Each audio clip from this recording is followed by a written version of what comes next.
Okay. You can see? Can everyone see? Okay. Thank you so much. Thank you so much for such an overwhelming response and for everyone today to join this talk. Um, it is important to understand how to navigate the art world, and it is a complex world if you do not know how it functions. The art world, as we see it, consists of the artist, gallery, collector, dealer, and auction house. But today, many people do not understand the roles of all these people. Many a times I get queries as to should I join this gallery? And that person is not a gallery, that person is a dealer. Sometimes the person is not even a dealer, they're actually advisors or consultants. But a young artist does not know the difference between all of them. So, an artist is typically a person who creates art. A gallery, in its primary phase, which is the first person who typically takes the work and sells it to a third person, which is usually a collector, is the primary source of sale, is known as a gallery. Um, a, a dealer is someone who buys art with the sole purpose to sell. There is no concept of promoting. They do not necessarily have to have a gallery name. They do not have to have an outfit. They do not have to have a physical space. They do not have to have anything. They just deal. They just buy and they sell. So that's an art dealer.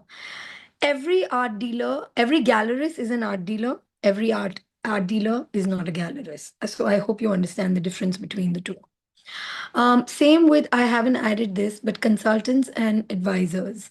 Many people use consultants and advisors or interior designers who recommend, who sort of become quasi consultants or advisors for them to buy art for their homes.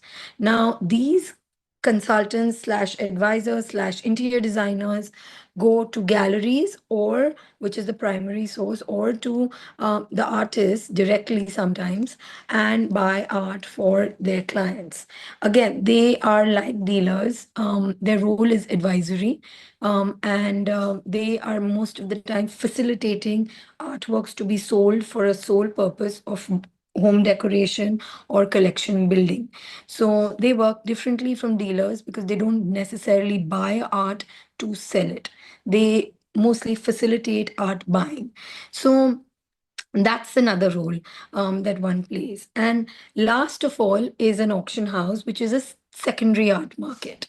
An auction house is usually, the sole purpose of an auction house is so that a gallery, when you don't find what you want through artists or galleries, usually galleries, in the primary market, you look for those works in auction houses, which is the secondary market. And when you do that, you are ready to pay a premium to buy it off an auction house. So this is a very important aspect of art buying and art procuring. And oh, just one second. Yeah, art buying and art procuring. And an auction house plays a very important role to fill in the gap that primary and primary market cannot play. So if you can see all these worlds, I mean, they start from the artist who's made the work. Many a times the artists are alive or they're gone. But the others continue, whether it's the galleries that represented them, the galleries that now have them or show them, dealers that have acquired their work, consultants that are looking at acquiring their work for their clients, or a collector who's looking at buying all this. And every person doesn't become a collector. Everyone who buys art does not automatically become a collector. Um, I mean, the term collector is very loosely today used for anybody and everybody who buys 5 to 10 works of art and puts them up in their, living room or home, and they, buy beautiful homes, and then you can just buy 10 to 15, top names, and then you automatically become a collector. In my definition of uh, what a collector should be or is that I remember when a collector friend of mine, crossed another 100 works, buying 100 works for her collection. And she asked me, do you think I've become a collector now? And I said, a collector is someone who I feel personally and I respect, is that it goes beyond your collection is firstly not limited to walls. Your heart and your pockets continue buying beyond walls. You typically have to resort to, building a storage at some point in your collecting career, and it is a career because you also, when you understand conservation, preservation, when you want to understand the materiality behind a work, it's not just to put it up on the wall as soon as you purchase it. It's also to put it up in your storage and keep it safe. So there are many things that make a collector someone who consistently believes in the art world for several years, has been consistently supporting it, in terms of buying, whether it's a small work or a master, it doesn't matter. But one of the other things that I missed out on this is a patron. And a patron is someone who purely believes in the art world for the sole purpose of supporting it. They don't really get anything in return for it, but usually foundations, people who run foundations, who support studios and residencies, who give financial grants, and who fund projects that are non-commercial are usually patrons of an art world. So this is something as simple and basic, but very important to understand, because what happens is people use these terms very loosely and many a times without actually understanding what is a gallery's role. We are a fundraiser show, but people keep calling us gallery. People don't understand that a space can be neutral. It can be a gallery, it can be space, it can host a show, it can host many things. But I think in India or maybe in South Asia, the concept of any place where work is seen, artwork is seen, shown, or maybe even sold is considered a gallery and not a museum. So we are navigating these different landscapes that exist in the world, but not in our part of the world, where it's a very clear thing that a commercial space is a gallery and a non-commercial space is a museum. So there are many spaces which are hybrid spaces, and they function as hybrid spaces, and those are coming up more and more in this country. What is the role of an artist? You already know what is written here, but I think the sole purpose, and as it's written, of an artist is to create art. It is very, very important that an artist should know that their role is not to find a gallery, not to, of course, you have to meet people, you have to show people your work and your talent and your creativity. But the role of an artist is not to sell, it's not to decide pricing, it's not to decide, many things that one does today. The role of an artist is to create work. And when you focus all your energy on that, I personally feel magic happens. So I feel like when you focus on creating work and spreading the word about what you've created and speak about your work with passion, people see and hear that passion and will come running to you. It doesn't matter. You don't have to do the rest of the things. In some cases, yes, because one lives far away, you live in different parts of the country, you live in remote parts of the country which are not in mainstream Bombay, Delhi. I understand one has to make an additional effort, but one always has to understand that the role of an artist is to create work and nothing but that. Um, so what are these other institutions that make, the art world? There is a museum, there are biennales, there's an art fair, there are residencies, there are studio spaces. Now, I'll start with studio spaces. When an artist graduates from art school, usually their dilemma is to apply for grants and, get a studio space for them to make more work. They also apply for several residencies in the country, whichever suit them. Now, this is a very automatic thing which happens within an artist's career, that you graduate from art school, you finish your final year BA or TYBA, sorry, MFA, and then you are looking at private studio spaces or shared studio spaces. You're looking for grants and residencies to open your avenues and interact with other artists in other areas. Now, who takes you to an art fair? You don't apply for an art fair as an artist. And this talk is directed mostly to artists. Um, who applies for an artist? It's usually a gallery that applies for a booth at a fair. So you have to be a part of a gallery programming to be a part of an art fair in India or internationally. Internationally, in India, there are still some fairs which will take artist booths directly, but internationally, it's unheard of. So, in India, Art Mumbai and India Art Fair are the two major fairs, and you would never see a booth directly by an artist. It's usually by a gallery that's in a commercial institution that is representing a creative entity that is an artist. So that is a role of a fair to promote these galleries in order for them to enable to promote their artists.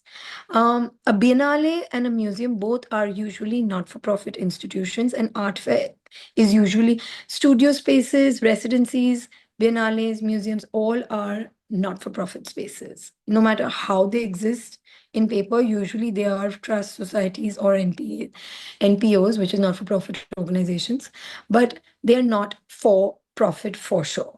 Even if they're not registered as one, it's next to impossible to make profits out of any of these spaces. They have to make money to survive, but they don't make profit. There's a difference.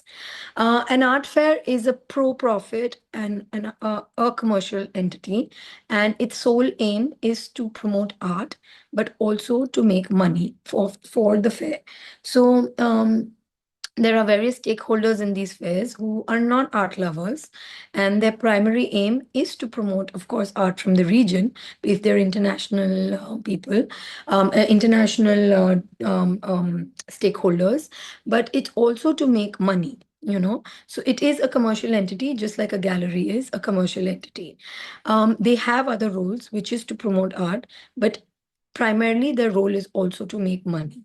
Whereas a biennale always, every biennale, whether it's in India or abroad or any part of the world, always has a committee, which is they're part of a foundation, which is supported by the government, mostly the art ministry in the government.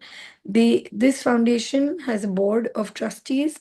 They every year nominate a curator who decides what art goes in the biennale.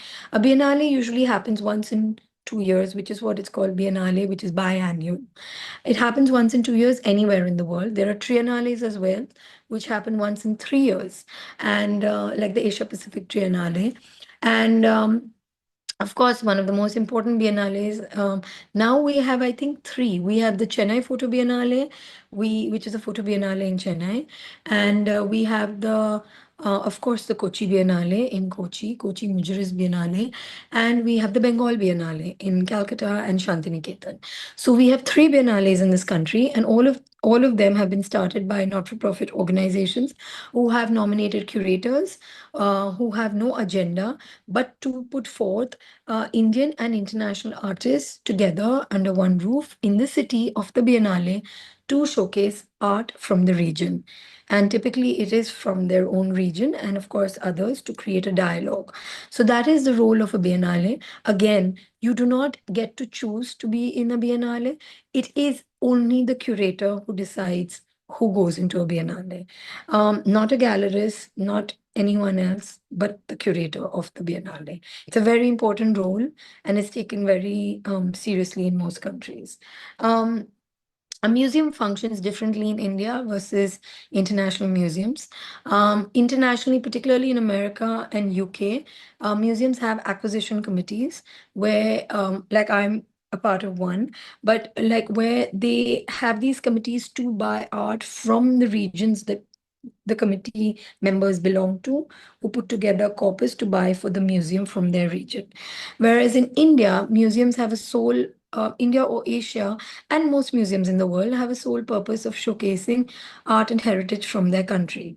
Things that are lying in their coffers are brought out and put together in intelligent shows, curated shows, and yeah, that is the role of a museum. Like if you go to Chhatrapati Shivaji Vastru Sangrahalaya, which was earlier the Prince of Wales Museum, or the National Museum, or the Indian Museum in Calcutta, or the National Museum in Delhi.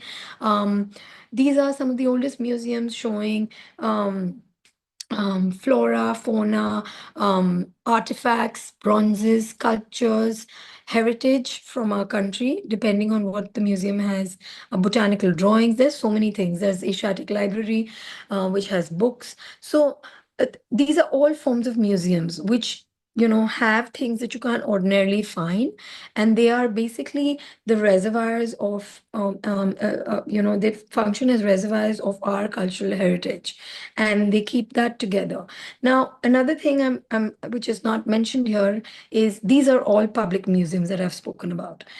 Private museums like what is the Kiranadar Museum of Art, or NMACC. It's not a museum, it's a space. Like I said, it's a neutral space. So it doesn't have its own collection. Kiranadar has her own collection. So there are collection museums and there are non-collection museums. There are private museums and there are public museums. Public museums are governed by the government. Private museums are governed by the individual who starts the museum. Museums can be started. There are multiple museums that also remain private, which are by appointment only and not in the public realm. I'm not going to name them because they're not in the public realm, but there are many museums in India. I know one, there is Dinkar Museum. It's not very known, but in Pune, there are many other museums which collectors have opened doors to, and they've called that home a museum, because they've stored artifacts or the way somebody has lived or things like that. There are all kinds, and those are private museums held privately and visited by private appointments only. There are public museums like the Prince of Wales Museum, or the National Museum, Indian Museum, which you can buy a ticket to, or the Bhaudaji Art Museum, which you can buy a ticket to and you can go and visit. There are private museums owned by collectors which have a specific collection. I know that there was a collection in Delhi of silver, and I'm forgetting the name of the family, Sanskriti Foundation. They ran residencies, and they had a lot of objects of of the past, heritage objects, and they had started a museum for that. So there are all kinds of museums for all kinds of art. And art is not just a painting, art is many other things. So I just feel that one should understand the role of a museum, and firstly, what its aim and agenda is to be in the public or private space, and accordingly navigate its activities. There's something called a children's museum there, in Bombay, which is to engage children with museum quality art and education. So that's an educational museum. So museum, the word is not just to do with art. I mean, it's a word which is loosely used for storing objects of current or past use, to teach future generations what these mean. So usually, this is just a simple way of saying what a museum means. And museums don't have to be major, they don't have to be massive, they could be small. Um, they could be many things. So museum is a very heavy term, and museums are usually self-funded if they're private, which is very hard, and they're government funded if they're public institutions, mostly in the public space, open to anybody and everybody who can buy a 10 or 20 rupees ticket. They're all ticketed. I don't think any museum in India is completely free, but yeah. Now, this is, I mean, a step forward, but I still feel that um, now that I've given you these major terms and major institutions and spoken about, the career of what an artist wants, and usually it is like this, when you are in school or you want to go to an art school, when you're in undergrad, you want to do your MFA. After that, you want to usually, this is the trajectory. You want to usually apply for grants and residencies. And once you have done that, usually it is you want a gallery, you want group shows. If you have a Bombay gallery, you want an Delhi gallery. If you have a Delhi gallery, you want a Bombay gallery. If your gallery sells your art, you want a gallery that promotes your art to international shows. If your gallery only promotes your art and you've got all the major, group shows in the country, but is not managing to sell it, then you want someone like that. If you have all your domestic galleries in place, you want to be part of the India Art Fair and all the fairs. If you have that, then you want a retrospective show. When you have a retrospective show in India, you want to be in museum shows internationally. When you have museum shows internationally, you want to be in a retrospective show in India. And when you have all of this, you want a book. You want a big fat book, which is a monologue. And there are many things. And I have met and I've been privileged to meet artists at several stages in their careers, whether it is at the stage in art school or whether they are the most important, you know, have the most important careers at the peak of their careers in their lives, or one of the most important artists from our countries, or whether it's India or any other country in South Asia. And usually, every artist is unsure of many a times what the future holds for them, and many a times you can't really navigate this till you don't know how the trajectories of other artists have been. Now, this slide that I'm in front of is actually a very small part of a very large question. And like I said, that this is a natural way to be. But these are when you are making art in your studio, and when you become an artist of repute, where you're showing in international galleries or in mostly starting with domestic galleries, you don't understand the meaning of framing, for example. Many a times an artwork is killed just because of the wrong frame. If you use a wrong color, wrong mount, cheap frame, bad tacky framing, it can just kill a absolutely fantastic work of art. So many a times people don't understand, but a frame can make and break a work. And according to me, it's as important as the work. It's like, what is more important, an artist or their artwork? So same thing, after one sees the artwork, one also feels that the framing is as important as the work. So I think the other things are more about the role that an art handler plays, which is like people who actually handle your work, especially if it's not just an oil on canvas or a regular work, but also people who are handling porcelain, delicate sculptures, textile related works, how they handle it, how you hang it, how it is going to be perceived and looked at. So that plays a huge role. Lighting plays a huge role. Many a times, a work, again, like framing, which is why we put it in the same slide, does not hold its own because of bad lighting. You will see that in many public museums, because if the lighting is flat and it's not focused, if there is no accentuated writing on certain parts of certain works, you will just walk past the work, even if it's one of the most important works in the show.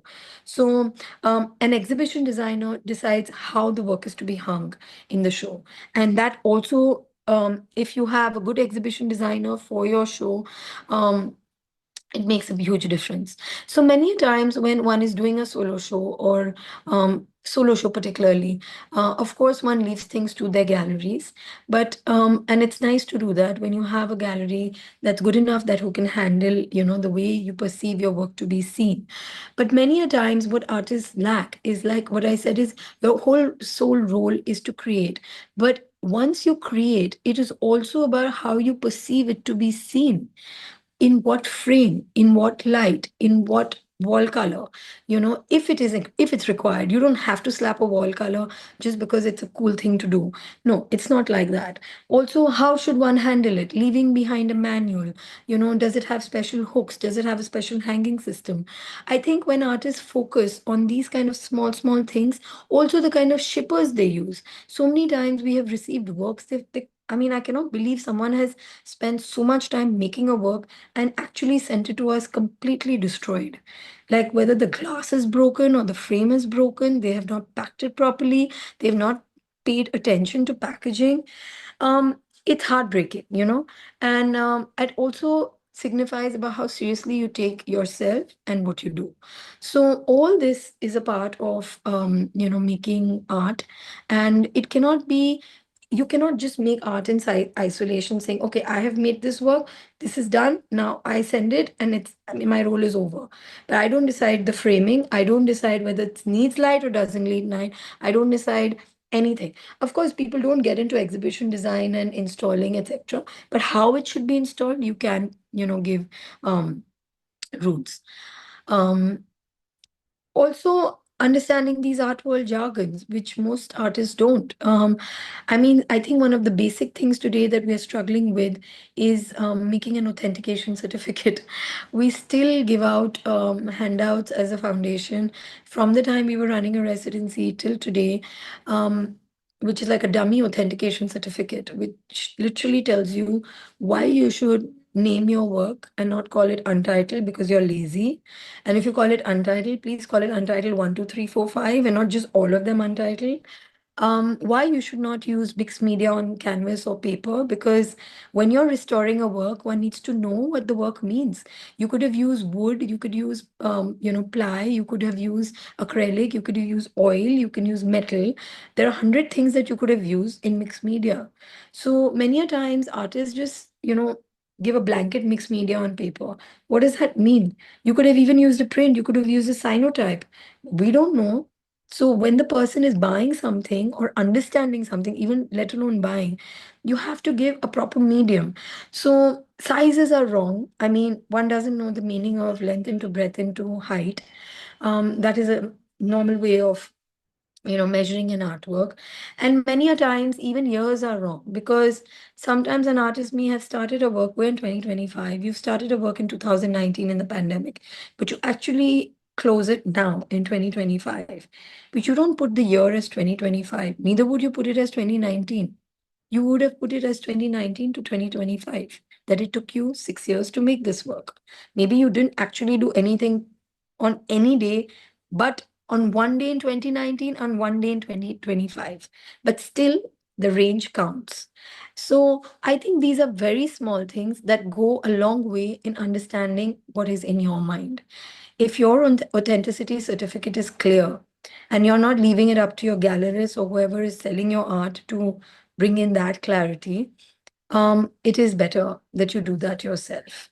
Nobody can write an authenticity certificate but an artist. Others can make it for you, but the content has to come from you.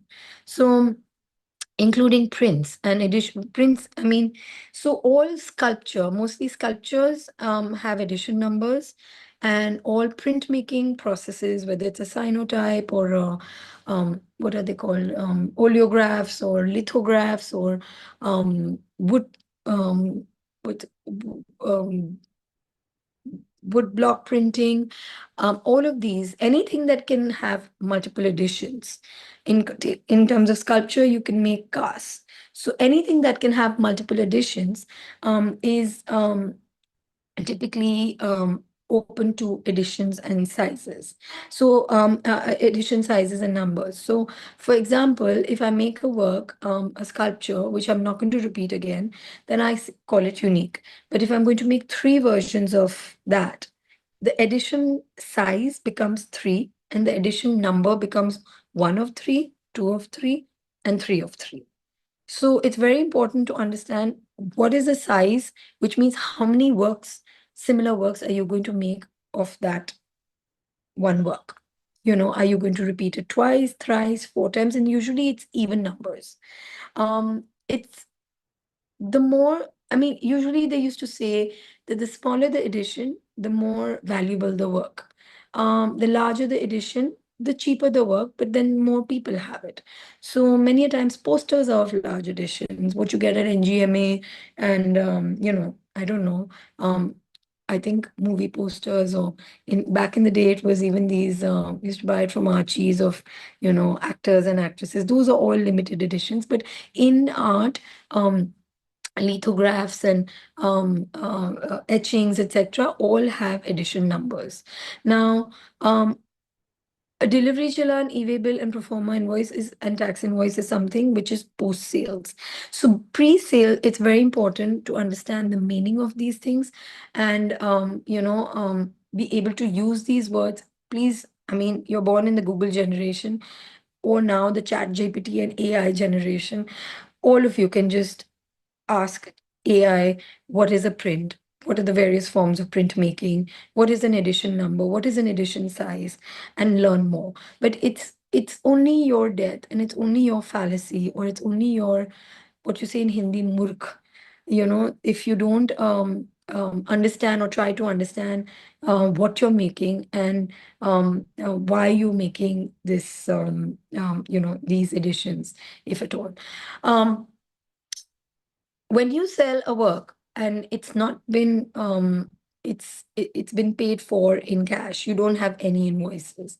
But when you sell a work and people ask you to make a bill, that's usually a pro forma invoice. A tax invoice is usually generated after um, the tax amount, which is usually a GST amount, is paid.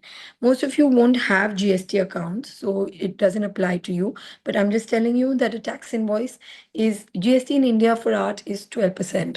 So a tax invoice is typically, say an artwork costs 50,000. I ask the gallery, I tell them I'm buying it. They send me a pro forma, which is 50,000 plus, 12% tax.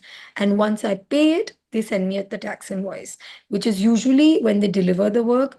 And when a work is more than 50,000 rupees, there's something called an e-way bill, which is required by law. And you will also be expected to generate it when you send works all across the country. And your works are more than a certain value. So you should check with your accountants on that. And the delivery challan is typically an acceptance of the fact that the work has been received. But it's very important to know these things because I think many artists don't understand the meaning of this. Sometimes they send works to places and they said, but it went broken, or we didn't even know that it's reached in this condition. When I went to the show, I actually saw it like this. But I said, but you've sent it, then didn't you get a delivery challan? Didn't your shippers tell you that it's reached properly? Didn't you ask the person who's got it that has it reached properly? I mean, maybe you should ask instead of blaming everything on others. So I think these are small things. If you understand how this works, ensuring your works, if it's of value and it's of value to you, maybe sometimes it's not of high value in terms of numbers, but it's of emotional value to you. You can insure it for a small price. So everything depends on how much you know and how much you want to do. And in order to put, in order to not put the blame on others and to ensure the security of your work, it's important to understand all these things. Now, I've already discussed this framing, mount, and color of the frame, hanging, the wall hanging, or floor, how it should be hung. All this is extremely important in the presentation of your work. And lighting, according to me, makes and breaks everything, whether it's flat, focused, and some works need flat lighting. They don't need focused lighting. So I think it's very important to look at these aspects of art presentation when you do give your works to galleries or showcase it elsewhere. Um, Okay, so this is a question which most people struggle with. And honestly, it's not like I have some answer really, but I would only say that, I mean, having been in the art world for 25 years, I have seen um, not only as a collector, but also as a patron, and in the last 5 years, hosting our own fundraiser shows. Um, I feel like this is one of the most crucial questions besides getting a gallery in an artist's career. And I have tried to explain this many a times to many people. Some understand it. And the reason why I'm doing this talk is actually so I can just speak about this to everybody without having to repeat myself. Because when you start selling works, whether from university or from a studio you got after university, or from two shows that you did with, to say some friends put together some works of some friends in some fair or in their basement or something, and whatever. I mean, basically, all these three modes of selling, you are the person who's decided the price, and you are the person who's concluded what you want to sell at, right? So assuming you wanted to sell something for 50,000 and somebody has bought it for 50,000, then you have in college. And then you start selling from your studio and you want to send something for 50,000, but that person negotiated and said, no, I want to buy it for 30. And you said no, and you let it go. But then someone else came along and said, okay, I'll buy it for 50. So you're still selling it for say, 50,000. And then you go to some, like I said, some friends have put together some shows, or maybe at Jangir Art Gallery, there's some group show, or some public space, where there's some group show, which is not organized by a commercial gallery. It's a big difference. And you're not put with other artists who are making similar works of your type. There could be a senior artist with your work in this space, or anybody. Now, there also you say 50 and somebody negotiates and gets something for 30 or maybe 40, I don't know. But okay, fair enough. Now, when someone like a group show of a important gallery approaches you, and then they say, "Can you make this 30? Because I don't think we'll be able to sell this for 50." Your immediate answer is like, "But all my life I've been selling it, whether it's from school, college, or whatever, university, MFA, BFA, whether it's from my own studio or whether it's from these random shows that I did. I've been selling it for 50. Why should I reduce it?" You know? So the thing is, when things are in your control, it's easy to do that, right? But when things are going to a commercial gallery that has some reputation, which has had a history of showing young artists in the past, you cannot decide the price of your work. You can give an indication. You can also be firm that this is what I want to do, and it's up to you whether you choose to have it or not, and you should be happy if they say no, that's fine. But at the end of the day, they are pricing your works in line with other artists who have similar experiences, similar backgrounds, similar methods or techniques of work. Most importantly, career paths. So usually it's about your number of works, years of experience in the art world. It's never otherwise. It's never medium based, but this is an oil on canvas and this is a photograph. So I have told many artists, so Raghu Rai should not be paid for anything then. Neither should Anita Singh. It's just a photograph. Why are they selling for lakhs of rupees? Why is Hiroshi Sugimoto's works for over 60 lakhs? Why? They should be for nothing. It just took them 1 second to shoot that photograph. So many artists say, "ओ मेरे को ये 10 साल लगा ये बनाने में और 5 साल लगा ये बनाने में और पूरा कोविड में मैंने ये काम किया और इतना मैंने मेहनत किया है, ये तो मतलब मैंने 3 साल यही काम बनाया है, तो इसका तो ये वैल्यू होना चाहिए, वो काम को तो 2 मिनट लगा है तो उसका कुछ भी वैल्यू नहीं होना चाहिए." It doesn't work like that. It doesn't your pricing and your consistency and all of that depends on where you are and your years of experience in the art world. And someone who's mature enough to understand it, if they're giving you a pricing and if you do not accept it, fine. I'm not saying you should, but please understand it is priced according to what others are in the market. It cannot be according to your whims and fancies about how you sold it from your studio or how many years you took to make the work. Because according to me, then in that sense, a photograph takes no time. It just takes a second to shoot. And no photographer should be paid ever, right?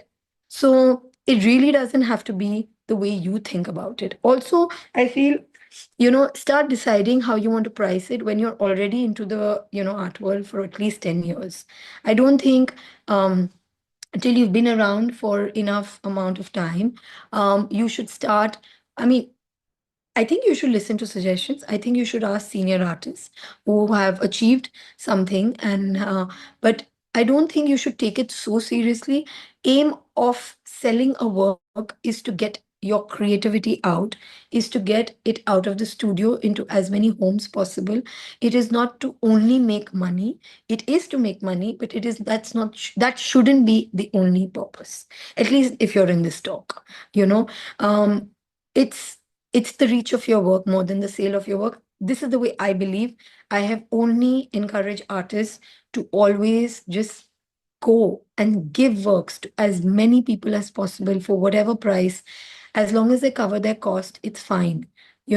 Spread your reach, be in as many homes possible. It's not about money always. Of course it is, but not all the time. So yeah, I think I should be able to answer this. I should have been able to be answering this question of yours. But entrust someone who's had a fulfilling and prosperous career, if you really are confused about your pricing, speak to somebody who's an artist with a gallery for minimum 10 years in a stable gallery in India about the pricing of your work.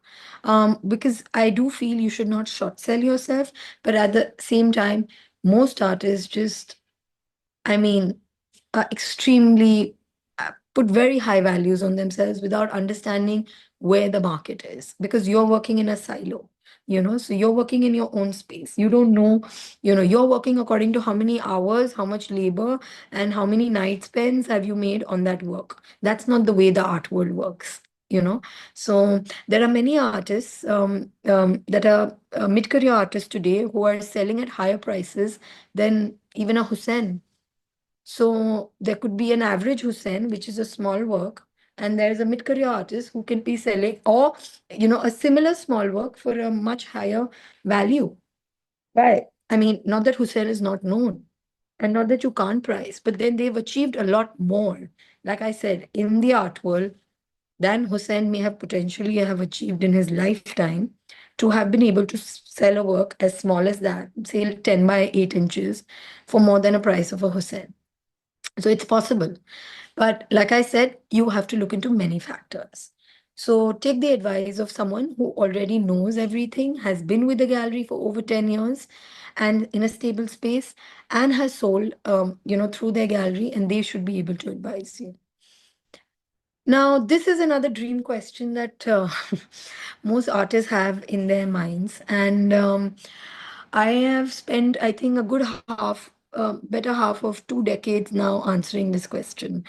I think sometimes while I was running the residency, having more than 400 or 500 artists working here, over 13 years, this is one question. I think when they would graduate, or when artists finish their grants, we give financial grants now, or they finish the fundraiser show, they always have these, twinkle stars in their eyes asking me, will a gallery pick me up, and who should I go to?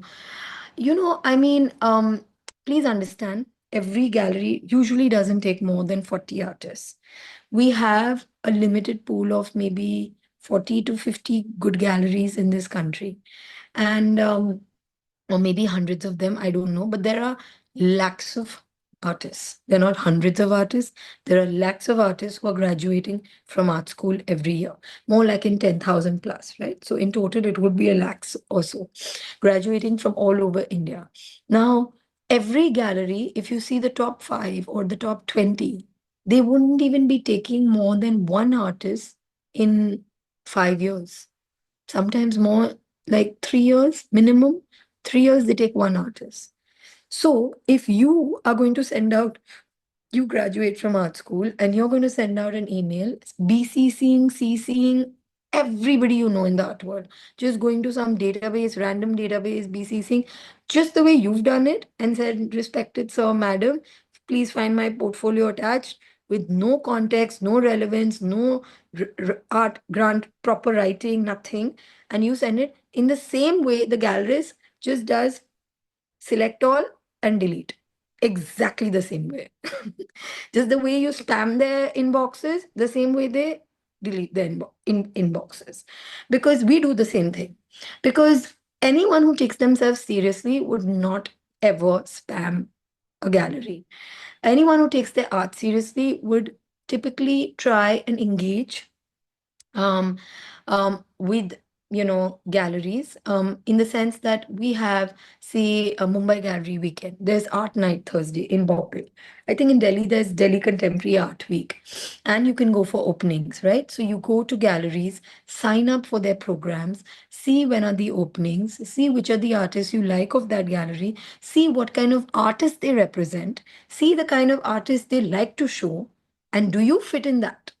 Do you fit in that mold?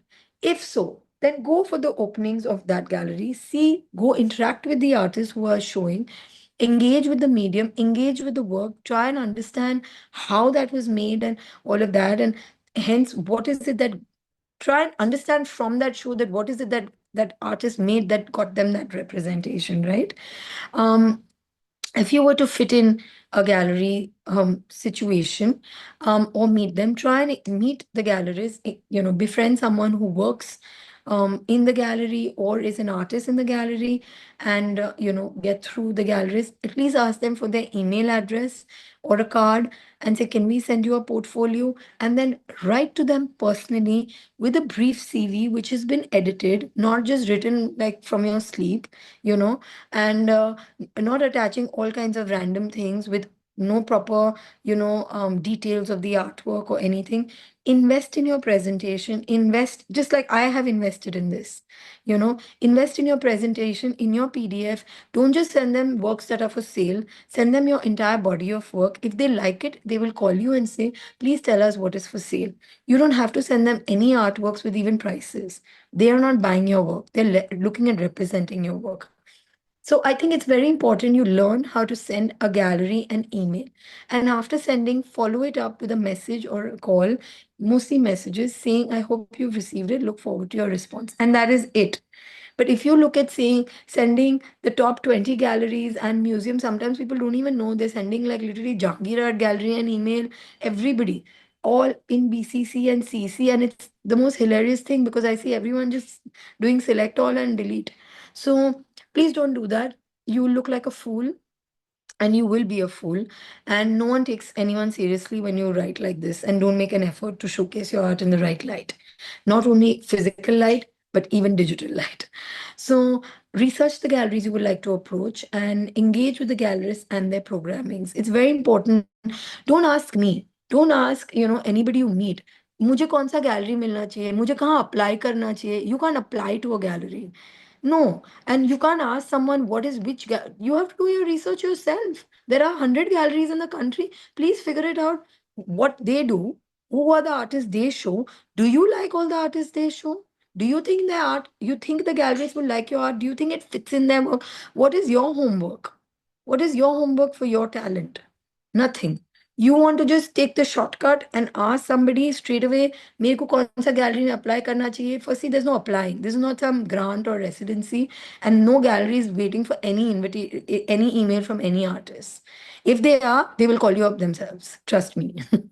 So, um, I think it's very important to do your own diligence. I think I've met many artists who have waited and waited in spite of some really good galleries approaching them, saying, no, I'm Saloni, I'm very clear I want to join so and so XYZ gallery, and I will wait for them to approach me. Till then, I will do shows, I will do group shows, I will take on a 1 year commitment, I will do whatever, but I will wait for the right gallery to approach me.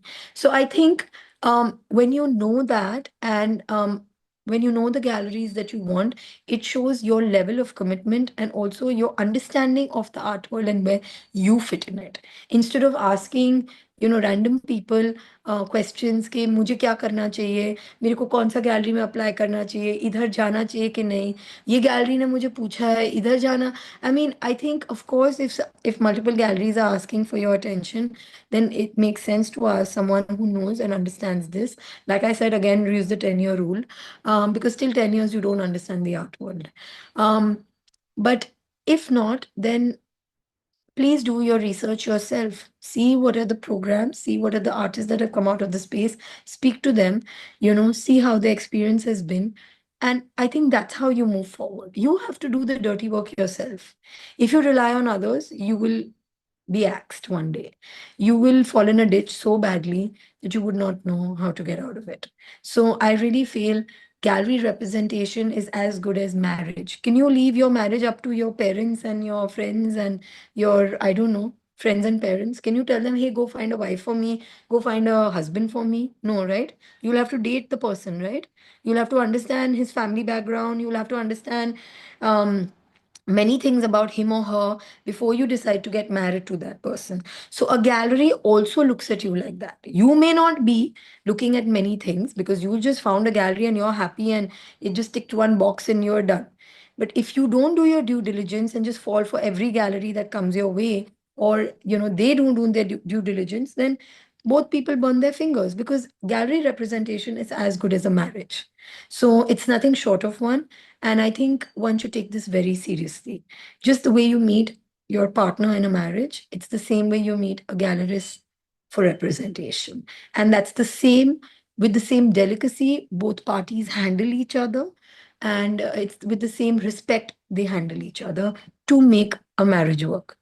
So I can talk non-stop on this topic, but I'm going to move to the next slide. While I know having a gallery is everything for a young artist, it's not next to impossible, or it's not impossible to not survive without one. Um, you can participate in group shows, you can befriend curators, show them your works, have as many curators come and visit your studio, show them your works, put them up on Instagram so that people, see it, tag these curators so that if you want one or two important curators to see your work, tag them so that they at least see it. But don't do anything, in masses. I mean, don't just spam people, right? So, and maybe you get opportunities to participate in group shows, in curated shows, and also many online avenues which have sprung up in India and internationally. So many a times people are selling art through Instagram, and that's also fine. Um, Maintain proper documentation of your artworks. It's so sad that I meet many mid-career artists and senior artists today who are now actually paying top dollar, because a top dollar is in saying paying a lot of money to hire agencies. And there are many. You can even write to us if you need to know them. But to maintain a record of everything they have made. You see, when you start out, you don't use good paper, you don't use good acrylics, you don't use good paint, you don't use anything that is of good quality, right? When you start making money, you say, okay, अभी मैं पैसे paper में डालता हूँ, अच्छा quality का paper लेता हूँ. Then you start saying, इसको मैं सेव करता हूँ, किसी को बोलता हूँ मेरा फोटोग्राफ, काम का फोटोग्राफ लेने के लिए. I don't mind, I mean, usually artists do that as a quid pro quo, but you will get a photographer so that your work is shot in the right light. You will and also have high resolution images of your artworks. Many a times galleries, institutions in the long run, or even media needs early images of your works, and they all want high res. Now sometimes the works are with you, sometimes the works are sold, sometimes they are in a state that they can't be taken out after they're sold, or in a museum, or just degenerated. I mean, they've not existed. You made it, you didn't like it, or you didn't sell, and um you didn't have space, so maybe it got burned, or you just whatever rubbished it and threw it away, or gifted it to somebody. So the thing is, all that can be done. But at the end of the day, there has to be a documentation of it. And many a times, artists, till they're making works in their young ages, they don't have an Excel sheet. They don't have a drive which has every single work of theirs. They don't even have an Insta account which showcases all their works. Because many a times it's like, अगर मैं Instagram में डालूंगा तो सब लोग मेरा copy करेंगे. Really, do you think it works like that?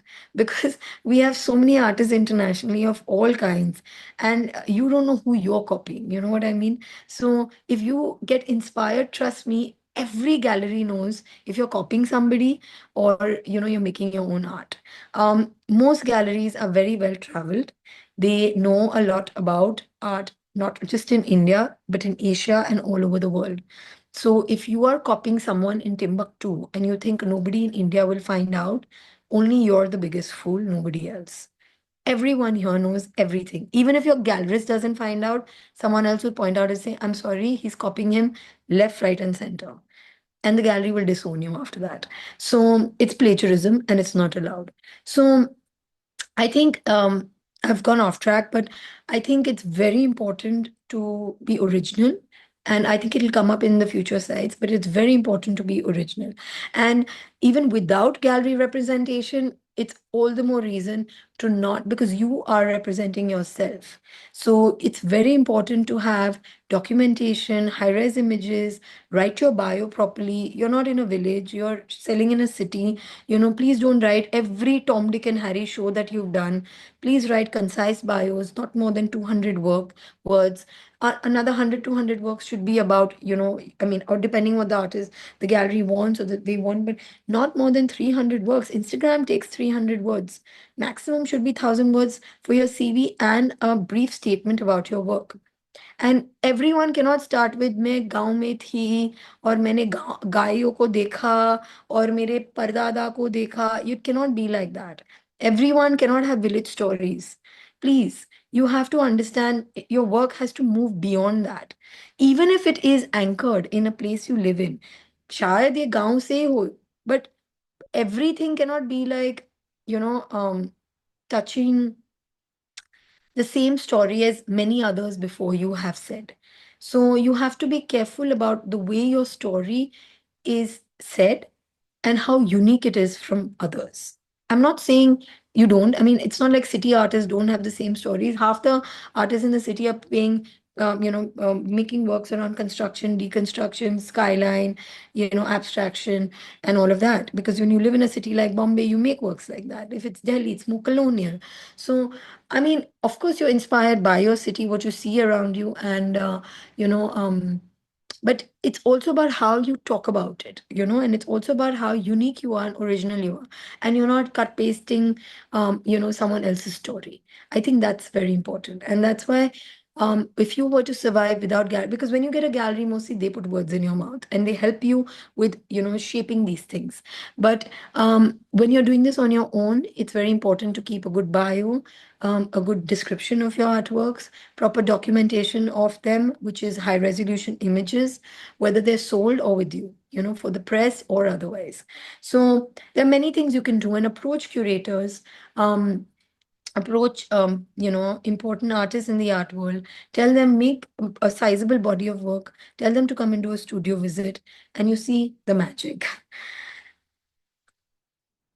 So, the impact of the internet and AI on art. I've already spoken about this, but I will repeat this again. No plagiarism. AI has made it very easy. Even if you make digital art or physical art, people can tell the difference. Copyright and ethical challenges. I mean, you can use AI to understand or navigate how to make a work. Like I said about what is printmaking, how big should my edition be, etc. AI cannot replace human intervention, and there are many things that only humans can make. Um, Also, plagiarism today, whether it's in writing or using of Chat GPT in essays or writing, people like us who've actually written essays and written articles ourselves all our lives can see it very easily. I mean, I see even my team is much younger, and I see all of them are in their 20s, and I see them tell me so easily, Saloni, this is all Chat GPT. So, like I said, when you use shortcuts, when you plagiarize someone's work, when you think you are doing something no one can see. I mean, it's just a post on Instagram. How will they be able to know, that I've copied him? You're the only fool. There's no one else. Please understand that everyone in the art world is very savvy and everyone knows everything. So we may not know the world the way you see it, which is through Instagram and Facebook and ChatGPT and AI. We may have physically been to all these places and known most of these people that you're looking at copying. But everybody does know everything. So it's not very easy to, be um, known by a work that one day, and you don't want to be that one day will be caught. And then you will say, मेरे को तो पता भी नहीं था उसने इस type का काम किया था. जब मैं बना रहा था, मुझे तो नहीं पता था कि वो क्या कर रहा है इटली में या जर्मनी में या चाइना में. बट तुमने वो बना दिया और एग्जैक्टली उसका कट पेस्ट कॉपी किया है, तो अभी ये मत बनाना. You know what I mean? So, I mean, I'm sure that you didn't know, but when you will know, um, and somebody does tell you कि ये एकदम उसके जैसा काम है, then you will have to stop it. And that's the thing. There's no point starting a journey that will one day have to stop. So be very aware and cognizant of this. Um, yeah, be authentic, be aware of plagiarism. It's a serious offense, and no one is a fool but the artist itself. Um, Many a times people, Atul Dodia's work has a lot of he has a lot of admiration for a lot of international artists like Paul Klee or Richter or many others, right? Atul does paint many of in his cupboards. He has painted other artists' works and put them inside.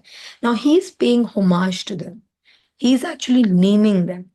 When you are paying homage or you are attributing that, okay, I am, I read this poetry and I made this work. You say the title of this poetry is Nowhere in the World, and it is attributed to a verse or a poem written by Faiz Ahmad Faiz.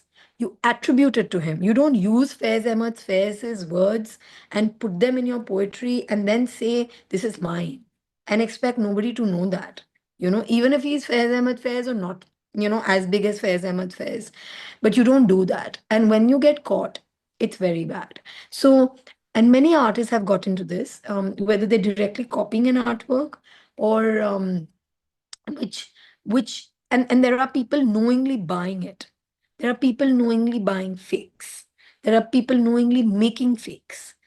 If you want to be an artist of that repute, then you're doing it for commercial reasons. That's a choice you've made. I would only advise you not to do that. But I mean, I will never be for it. But one day you will realize that all you've done is made money and you have no reputation because all you're doing is copying other people's art for other people to make money. So if you want to survive in the art world and you want to navigate it, then you have to do it the way you see it at your creative terms, not someone else's. Be critical and allow criticism. I think many a times, artists forget, like I said, you should have senior artists, curators come into your studio and see your work, right? So when you go to see works of a show, a solo show, you don't have to like everything. You can say, मुझे ये नहीं पसंद आया, मुझे नहीं समझ आया इसने ये क्यों बनाया, and maybe question it. I'm not saying criticize it, but question why they did this. What is the reason? I mean, some people don't want to buy bartan, some people want to buy horses, some people don't see anything in horses, some people don't see the meaning of a bartan, some people don't see why I should spend crores of rupees buying a bindi. But that doesn't mean the bindi doesn't make sense, right? So I'm just saying that understand why that artist has become so big making what they have. You can be critical, but also have a reason and understand that. Also allow criticism. Many a times I've seen when I was running the residency, we used to have studio visits and mentorship sessions. When the mentors came, I remember one or two artists have done this. They have disappeared from their studios after the mentor did the first mentorship visit because they were just like, the mentor told them, you are practicing all mediums, maybe focus on one, right? Now, maybe you didn't want to hear that. That's fine. You've asked for a mentorship session, you've got one. They're meant to be there to give you critical feedback. It's your choice whether you take it or not, but you definitely have to listen to it. You know what I mean? Do you listen to your parents? Yes or no? We don't know. So they tell you many things, but you only do what you want to do, right? So it's the same thing the mentor can tell you. And you are lucky, firstly, to get a mentor.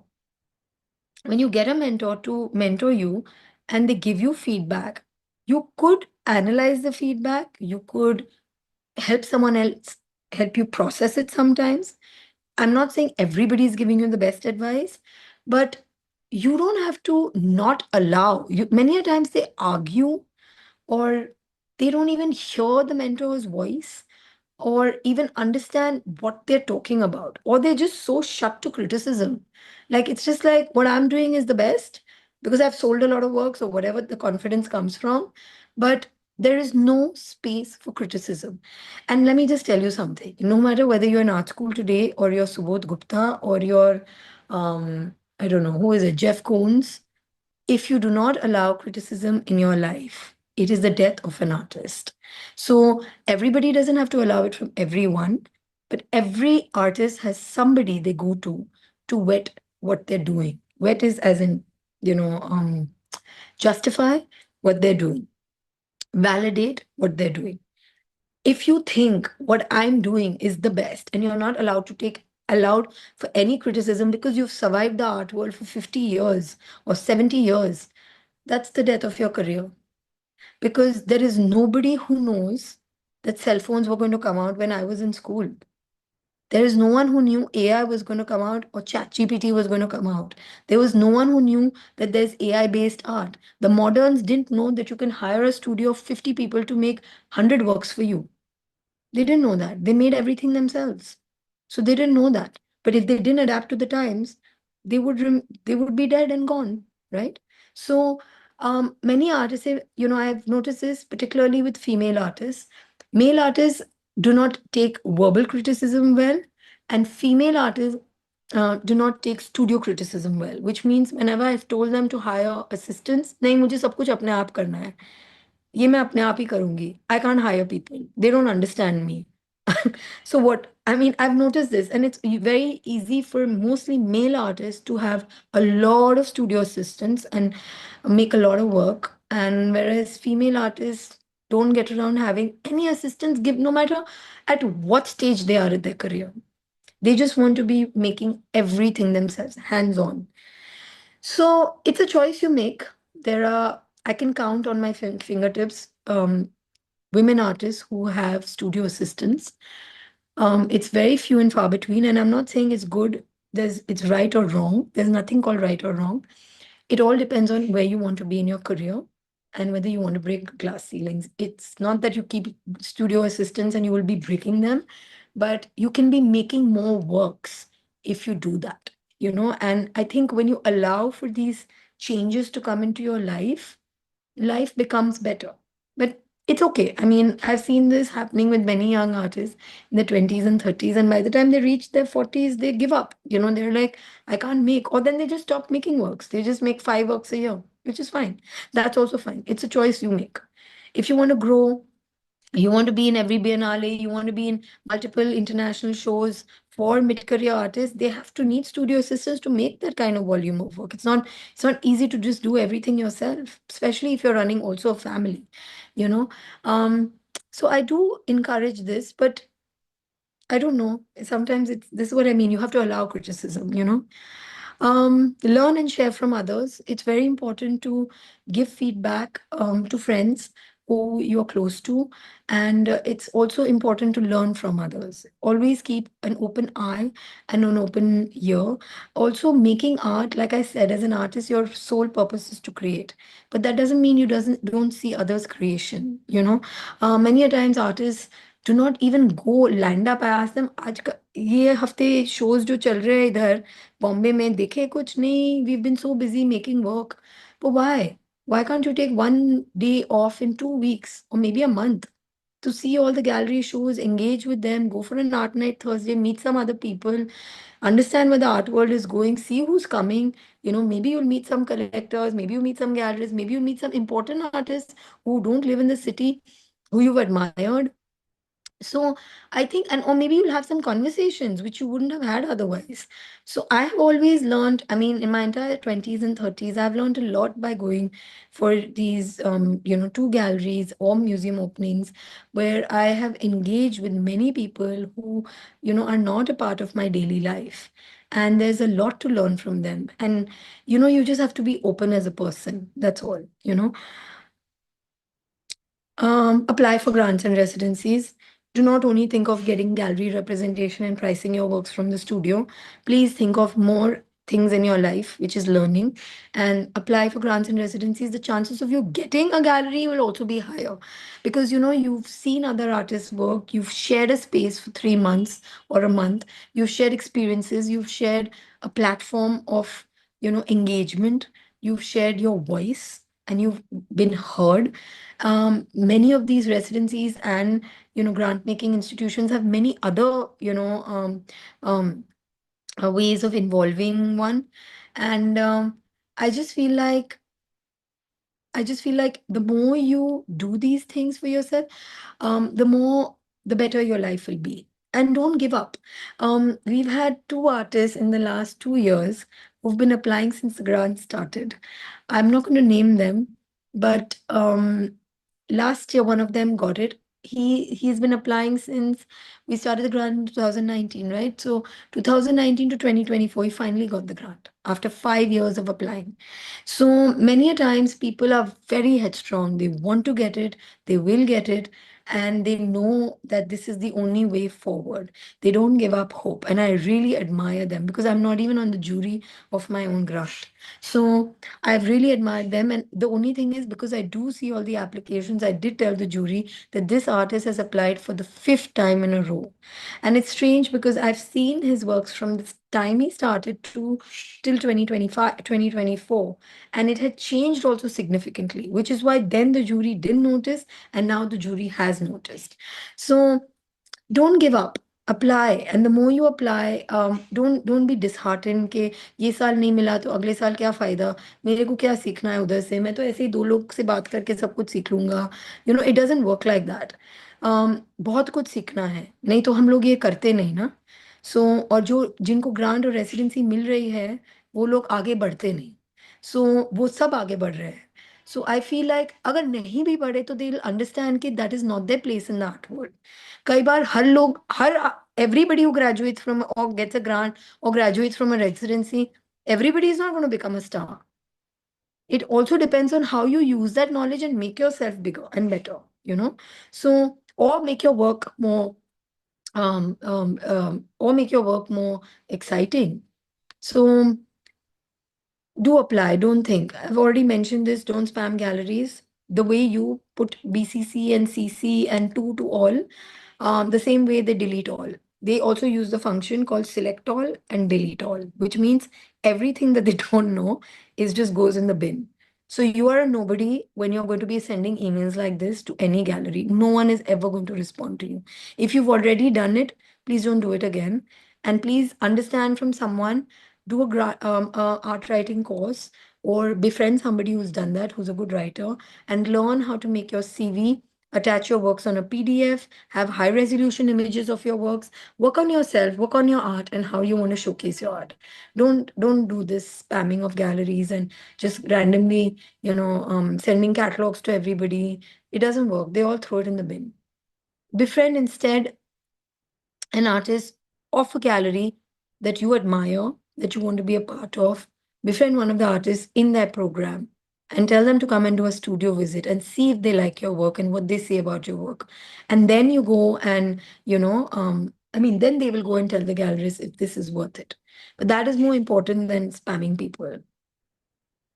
Find a mentor a mentor in an individual you admire. So this individual doesn't have to be necessarily from the art world. Many times people do feel like, they want an Atul Dodia in their studio or so and so in their studio. No, it doesn't work like that. I mean, many senior artists don't have time because they're working on so many projects. But also, sometimes they can. I mean, you're lucky if your grant provides you or you can get access, you're lucky. But at the same time, you can also go to their studio. You can also learn a lot from them. You can also show them things on your phone. You can also find a mentor who's not, maybe you're making, suppose, large sculptures, and your mentor is not someone from the art world. It's actually an engineer who knows structural engineering. Do you know what I mean? Maybe you're, sculpting wood, and your mentor is not someone who's a sculptor. Maybe he's someone who actually understands what kind of wood can I use, which is easy to chisel or, good to preserve.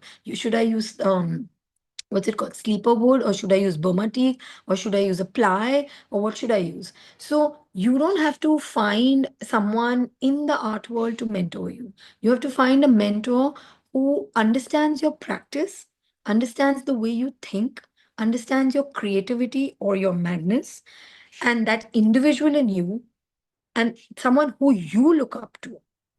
And that's the person who's your mentor. It can be from the art world, it cannot be, it can be a friend, it can be your parent, it can be your teacher, it can be anybody. But it's someone who you admire, who knows, who's knowledgeable about the subject of your dreams, which is your work that you're making, and the art that you're making. Maybe sometimes it's medium specific, sometimes it's, thought specific, sometimes it's about, should I go into this? Like, I've made this body of work. I'm now making this. Should I move into this or should I continue making this? So, who can navigate you does not have to be from the art world, but it's very important to find a mentor. I don't think without a mentor, I personally feel a mentor has a very important role in an artist's life. And you don't have to mention your mentor unless you really, unless you, I mean, you don't have to tell everyone, but when you grow big in life, please do. But it's a private um relationship. It doesn't have to be public. You don't have to put photographs or anything. So it's someone who understands you and your work and in and the way you think and what you want to do. And that's a mentor. Um, use social media judiciously. I've had many artists, I've told them, why don't तुम Instagram पे क्यों नहीं डालते हो? हाँ मैं डालता हूँ, मैं बहुत lazy हूँ. Some are lazy, some are like मैं Instagram में डालूंगा तो सब लोग उसको copy करेंगे. No, no one copies you. At least you can say no, I put it first. That there's a date and stamp on it. So, that's number two, insecurity. Three is lazy. First is lazy, second is insecurity, third is literally just not understanding the usage of the medium. I'm not saying like upload a post every day, but how is someone going to understand what you're making in your studio, staying in 24 paraganas in Bengal or in some remote village in Assam? How am I supposed to know what you make? How do we find you? So if you don't use social media or any form of expression which through which people in mainstream cities or other cities can find you, including your own, how does one know you?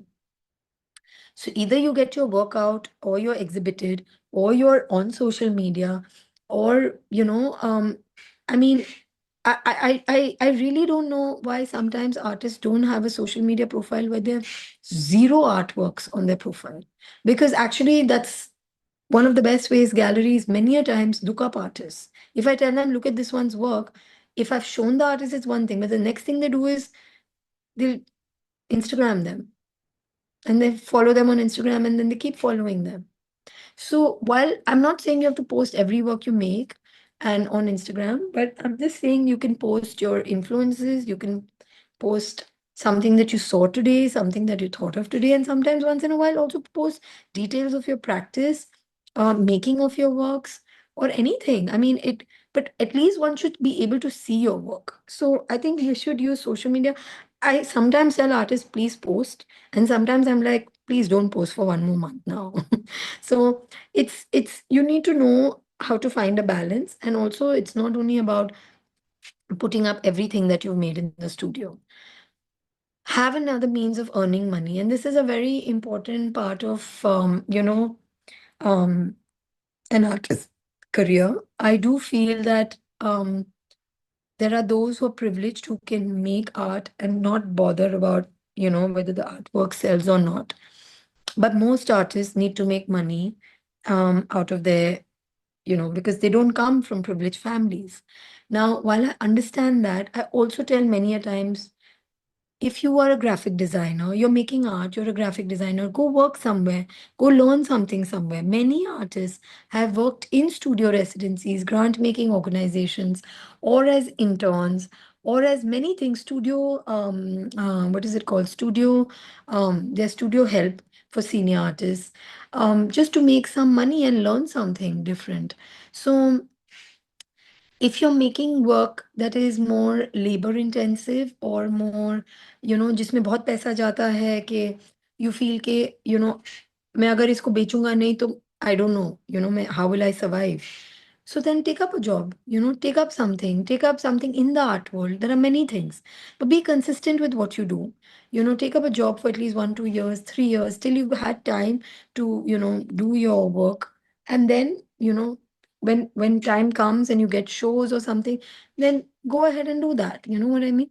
But mostly women, mm, mostly artists do that.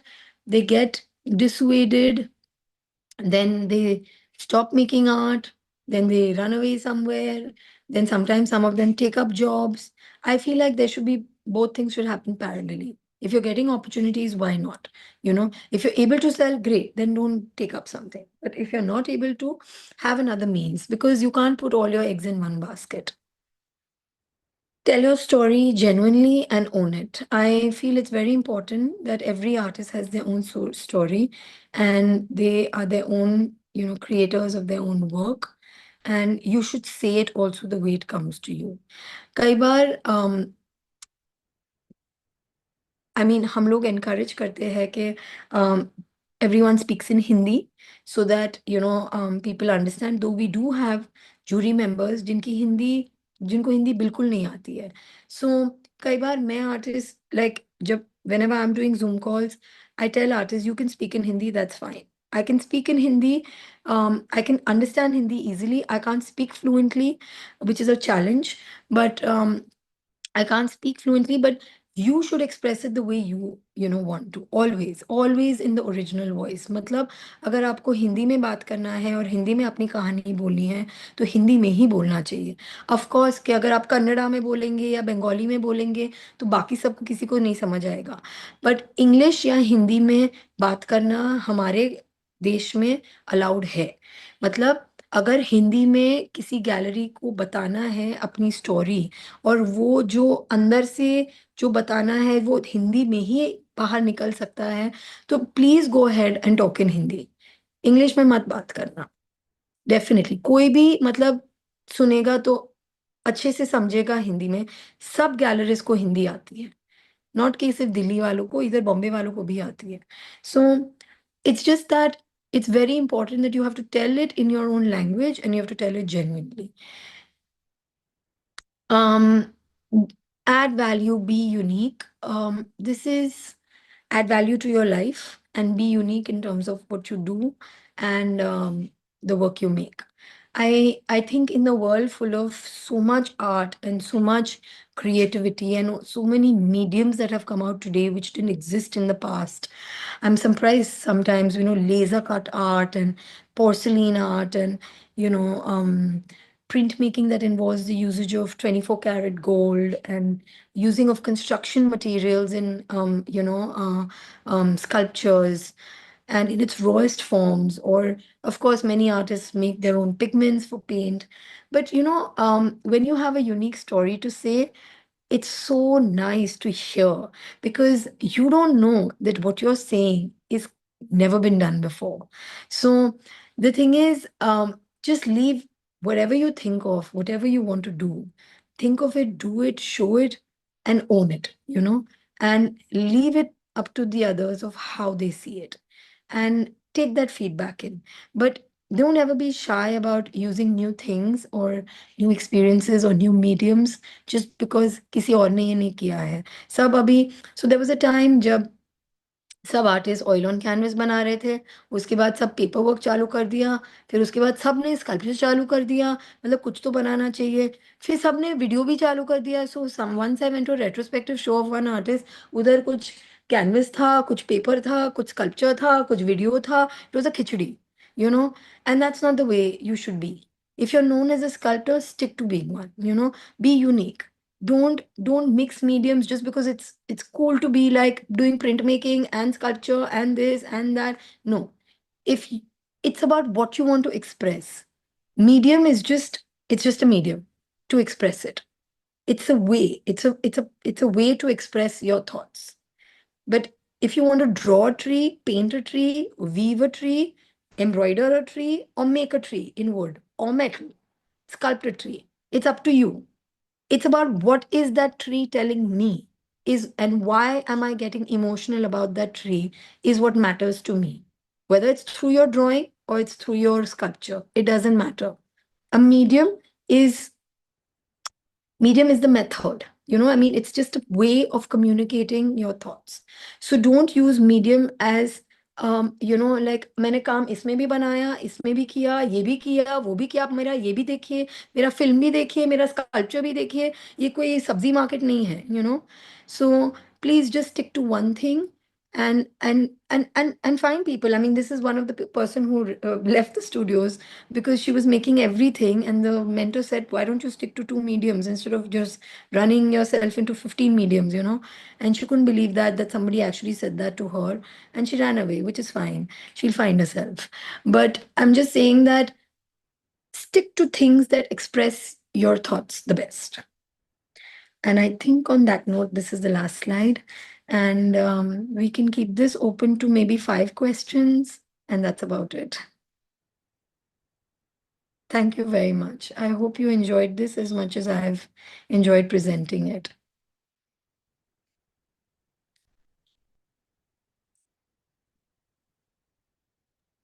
Thank you so much, everybody, for attending. In case you have any questions, you can write it in the chat box and we can see them.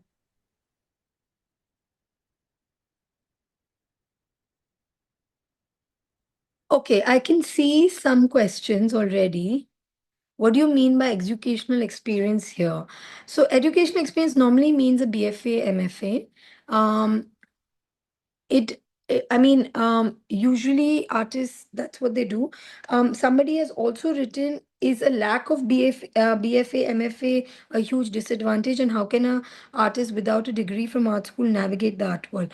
It is not a huge disadvantage. We have very many self-taught artists. If I'm not wrong, Hussein was also a self-taught artist, so it's not a disadvantage. It is an advantage today, but it is also not a disadvantage. Bhupen Kakkar was a chartered accountant and he became an renowned artist. The thing is about giving your what you believe in everything at a young age. So you may not have gone to art school, but you can't say, अभी मैंने शादी कर ली, बच्चे कर लिए, पढ़ाया नहीं, अभी मैं 50 की हो गई, and now I want to start making art. Not that it's too late, but I just feel like you're competing with 2 lakh artists who are graduating from art school every day, who are the age of 20, and they are also looking at getting the same opportunities as you are. So I'm not saying, of course, self-taught artists are fabulous, but whatever you do, just give it your whole, you know. Um, Saloni, what are your thoughts for an emerging artist on selling new works to a collector before it has been shared publicly on social media or exhibited? Do you see it as a missed opportunity? No, of course not. You can always sell things from your studio. If you till such time you don't have a gallery, you please feel free. You have to make money. So you should. But definitely post it on Instagram. Definitely have a record of it. Definitely post it so that people know it. And maybe you may get others who want to see it. By selling it, it doesn't mean that you don't, you can't be known for it, So please document it. How are artists navigating and presenting through group shows in the country? I don't know. This is a very big question and it's not easy to answer.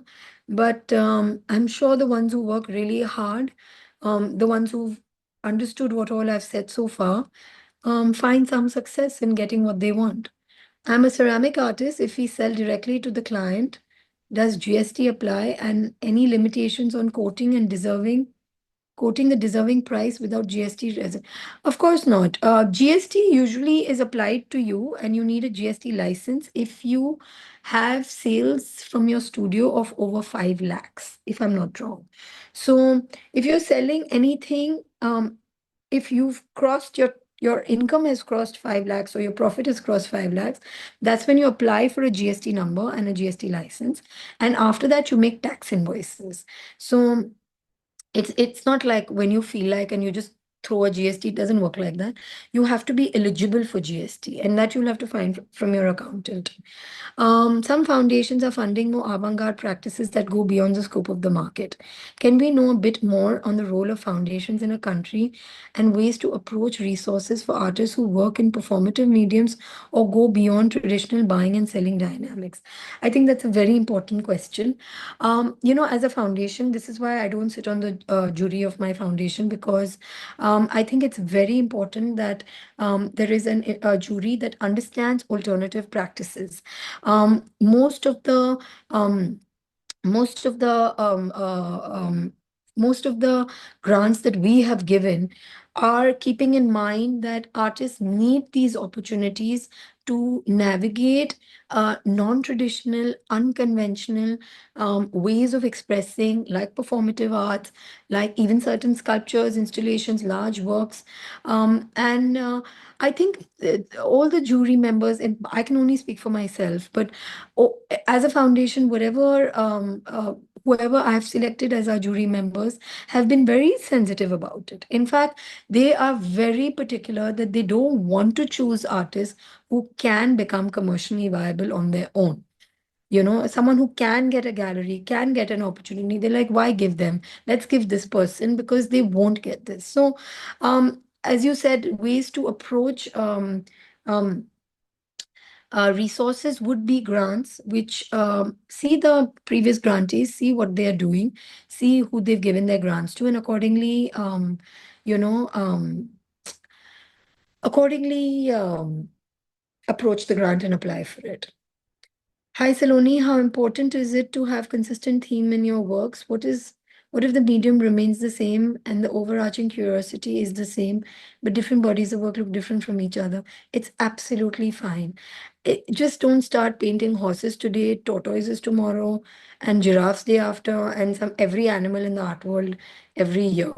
Um, it's fine. I mean, there's no rule for this. I mean, most artists create a certain body of work which is expressed best in a medium that suits that work, right? And the idea.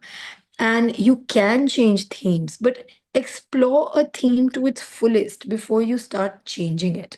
Because then you'll be known for something. Otherwise, you'll be, jack of all and king of none. This is what I feel. I don't know better. You have to ask artists this question. What are the responsibilities of a gallery towards an artist and commission ratios? Very good question. And I didn't touch upon this. I don't know why. But galleries have a very important responsibility towards having a clear contract with an artist when they sign them up, whether it's for a show or for a year, which is a period, or for a lifetime, which is never happening, but it's usually 5 years or something. When you get represented. It's very important that you understand these contracts and know how to navigate them, read them, go through it with a lawyer or someone who understands them, and you must insist on one. Because when you don't have a contract and things are verbal, or then you can't fight for anything. Even as a gallerist, I say that please secure yourself. He has told you he's going to make these works 3 days, in 3 months. Why are you still calling him 6 months later? So, because there's no verbal, it's all verbal, right? So, when there is something written, it makes it more definitive and it makes it more serious. So, I mean, there is no real, it depends on how a gallery takes you in. But if you're represented by a gallery, I don't think they're really responsible for anything. But because I personally feel that an artist's career is just not made by a gallery. I mean, a gallery does have a role to play, but the fact that you're in a gallery program already in itself means a lot to a collector like me. So, um, definitely, I feel like galleries do have a role to play in terms of sales of the work, showcasing of the work to other museums and institutions, as well as promoting the work. But I don't think it's in a silo. I don't think it's alone. I think an artist also plays a role during their shows, talking about their work, being there, being present to showcase it and speaking about it. I don't think one can do that alone, because they are not just representing you, they're representing many other people. So yeah. Um, okay, that's about it. I've answered most of the question, and thank you for your feedback. And I hope you enjoyed this. There is a recording of this, so in case somebody who has missed out can write to us for a link. Thank you, everyone. Thank you so much for attending, everybody. It was a pleasure to have you all here.